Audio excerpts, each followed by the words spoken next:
towards the pregnancy and embryonic development. After implantation, finger-like projection appears on the trophoblast called chorionic villi, which are surrounded by the uterine tissue and maternal blood. वो क्या कहना चाह रहा है कि जब implantation हो जाता है, फाइनली जब इम्प्लांटेशन हो गया तो फिंगर लाइक प्रोजेक्शन किस पर अपीयर होता है? ट्रोपोब्लास्ट पे अपीयर होता है। हमने ऊपर वाले पैराग्राफ में पढ़ा था कि आउटर लेयर जब कवर कर लेती है किसको? ब्लास्टोसाइट्स को, तो उसको बोला जाता है क्या? ट्रोपोब्लास्ट। तो वो यही बोल रहा है कि फिंगर लाइक प्रोजेक्शंस आने स्टार्ट हो जाते हैं ट्रोपोब्लास्टर्स, जिसको हम बोल रहे हैं क्रोनियोनिक विली, जो कि किससे सराउंडेड होते हैं? यूट्राइन टिश्यू से सराउंडेड होते हैं और मैटरनल ब्लड से। तो दोनों चीज़ें आ गई है कि यहाँ पे फिंगर लाइक प्रोजेक्शन होता है किस पर? ट्रोपोब्लास्ट पर। अब यहाँ पर जो क्रोनियोनिक विली है और जो यूट्राइन टिश्यू है become inter digitated with each other and jointly form a structural and functional unit between developing embryo foetus and the maternal body called placenta. तो ये जो क्रोनियोनिक विली है और जो यूट्राइन टिश्यू है ये आपस में इस तरीके से ज्वाइन हो जाते हैं, एक स्ट्रक्चर और फंक्शनल यूनिट बना लेता है फीटस के बीच में और मैटरनल बॉडी के बीच में, जिसको हम बोलते हैं प्लेसेंटा। ये इम्पॉर्टेंट है। मदर से जो बच्चा अटैच होता है वो प्लेसेंटा के थ्रू अटैच होता है। यहाँ पर आपको दिखा भी रखा है कि प्लेसेंटा कैसा है फिगर पॉइंट 3.12 में। Now, the placenta facilitates the supply of oxygen and nutrients to the embryo and also removal of carbon dioxide and excretory waste material produced by the embryo. Basically जो placenta है वो क्या करता है? Oxygen supply करता है और nutrient provide करता है किसको? ऑक्सीजन को, एम्ब्रियो को। क्या सप्लाई करता है वो? ऑक्सीजन और न्यूट्रिएंट्स। और जो कार्बन डाइऑक्साइड है और जो वेस्ट मटेरियल है उसको क्या करता है? ये रिमूव करता है। तो वो कहाँ से प्रोड्यूस होता है? एम्ब्रियो से। तो हमें ये पता चल गया है कि जो प्लेसेंटा है वो कनेक्शन है किसके बीच में? मदर और चाइल्ड के बीच में। प्लेसेंटा क्या करता है कि बेबी को जो ज़रूरत की चीज़ें हैं वो देगा और जो ज़रूरत की चीज़ें नहीं हैं, जो वेस्ट है, उसको वो रिमूव कर देगा। The placenta is connected to the embryo through an umbilical cord which help in the transport of substances to and from the embryo। जो प्लेसेंटा है वो कनेक्टेड है एम्ब्रियो से किसके थ्रू? एम्बिलिकल कॉर्ड के थ्रू, और वो हेल्प करता है किसमें? Transport of substances to and from the embryo.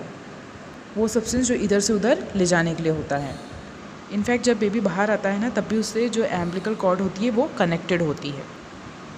Placenta also act as an endocrine tissue and produces several hormones like human chorionic gonadotropic HCG, human placental lactogen, HPL, estrogens, progestogens etcetera. यहाँ पर ये बोला गया है जो placenta है ना वो एंडोक्राइन टिश्यू की तरह वर्क करता है और बहुत सारे हार्मोन्स को सिक्रीट करता है। HCG हो गया है, HPL हो गया है, एस्ट्रोजन प्रोगेस्ट्रोजन हो गया है। And the later phase of a pregnancy, मतलब अगर हम बात करें, लेटर फेज की बात करें प्रेगनेंसी के, तो एक हार्मोन है जिसका नाम है relaxin is also secreted by the ovary. ये जो हार्मोन है ये रिलैक्सिन भी सिक्रीट करता है ओवरी से। अब देखो जो समझने की और याद रखने की लाइन है वो ये है, let us remember that HCG, HPL and relaxin are produced in women only during pregnancy. मतलब एक तो ये वाला हार्मोन HCG, HPL और रिलैक्सिन हार्मोन, ठीक है, ये तीनों हार्मोन सिर्फ प्रेगनेंसी के टाइम पर ही प्रोड्यूस होते हैं वुमन के अंदर।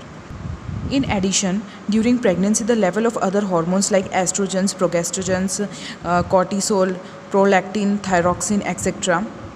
ये जितने भी हॉर्मोन्स हैं, ठीक है, इनका जो लेवल है वो ब्लड में इंक्रीज़ हो जाता है during pregnancy. The level of hormones like estrogen, progesterone, cortisol, prolactin, thyroxine etcetera increase several folds in the maternal blood. ठीक है, ये भी प्रेगनेंसी के दौरान इनका भी लेवल इंक्रीज़ हो जाता है किसके अंदर? आपके ब्लड के अंदर।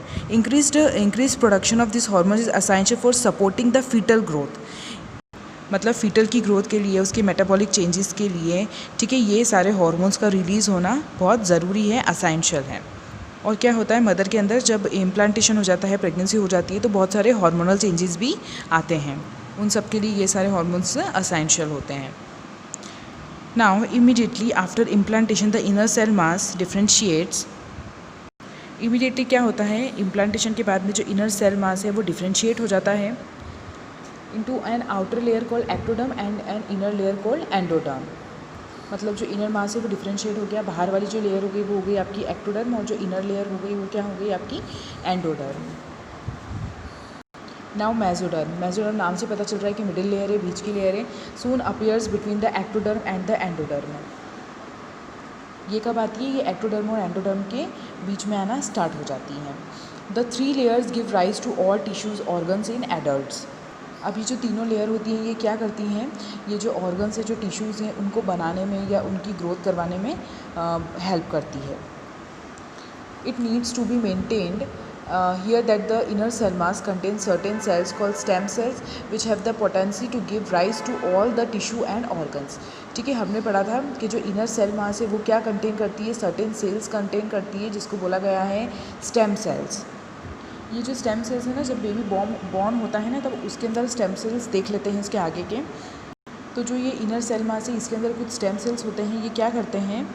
उनकी पोटेंसी होती है कि वो टिश्यूज़ और ऑर्गन्स को बनाते हैं, फॉर्म करते हैं.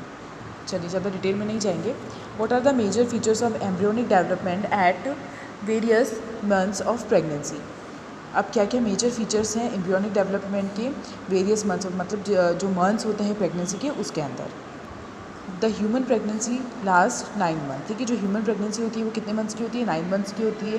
Do you know for how many months pregnancy last in dogs, elephants, cats? And find out. In human beings after 1 month of pregnancy the embryos heart is form. ठीक है, human being के अंदर 1 month के बाद में embryo का heart form हो जाता है. The first sign of growing fetus may be noticed by listening to the heart sound carefully through the stethoscope.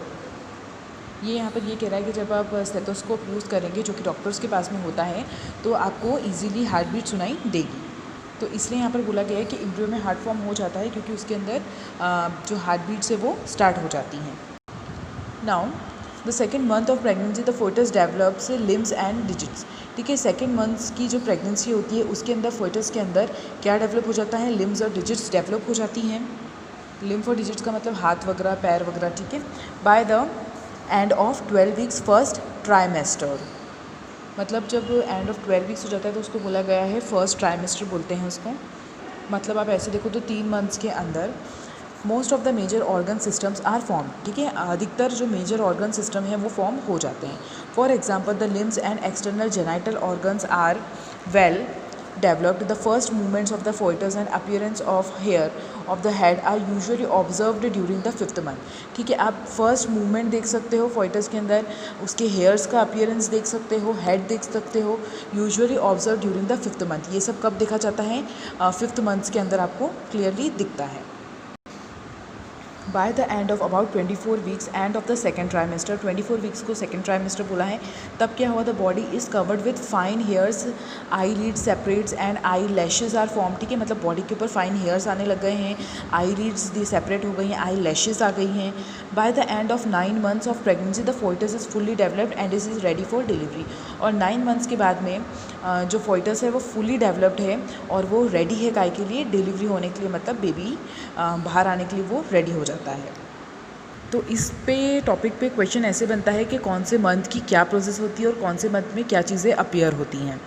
देखो ये इम्पॉर्टेंट भी है और ये नहीं भी है. हो सकता है इस पे ऑब्जेक्टिव्स भी बन सकते हैं और कई बार इसमें से छोटे मोटे क्वेश्चंस आ जाते हैं. इस टॉपिक में से पूरा नहीं आता है, कुछ इस पे क्वेश्चन बना सकते हैं पर